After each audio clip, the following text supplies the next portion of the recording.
आपण साधारण वर्षातून 4 वेळेला नवरात्रीचे उपास करतो. पहिली नवरात्र असते चैत्र महिन्यात, दुसरी असते आषाढातली, तिसरी असते शारदीय नवरात्र आणि चौथी असते माघ महिन्यातली नवरात्र.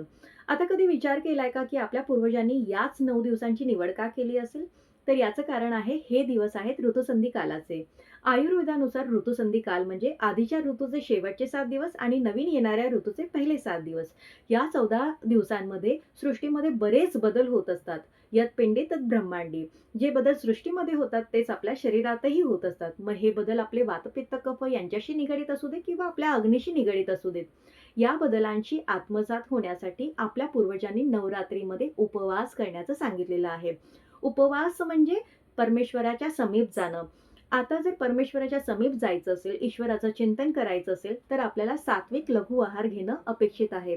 कुठलीही कृती करण्यासाठी जर धार्मिक जोड दिली, तर ती आपण कृती प्रामाणिकपणे पूर्ण करतो. म्हणून आपल्या पूर्वजांनी उपवास करायला सांगितलेला आहे. आता सध्या वसंत ऋतूतली नवरात्र चालू आहे म्हणजे चैत्र महिन्यातली, तर आपण याच्यामध्ये काय आहार घ्यावा ते पाहूया.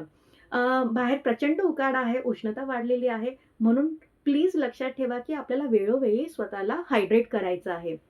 थोड्या-थोड्या वेळाने थोडं-थोडं पाणी सेवन करायला हवं.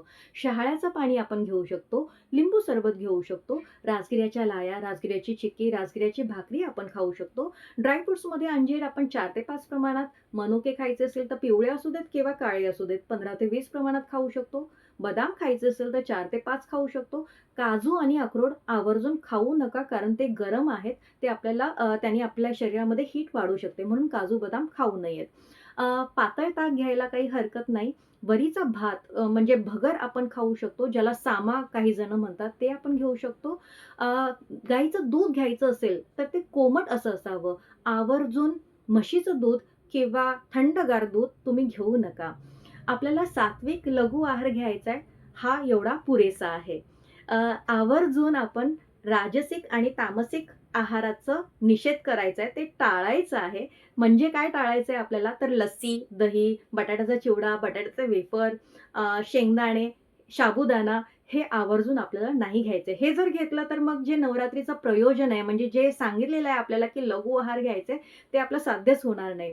तर आवर्जून तुम्ही कटाक्षाने तुम्ही हे राजसिक आणि तामसिक जो आहार आहे तो किमान या 9 दिवसांमध्ये तुम्ही घेऊ नका.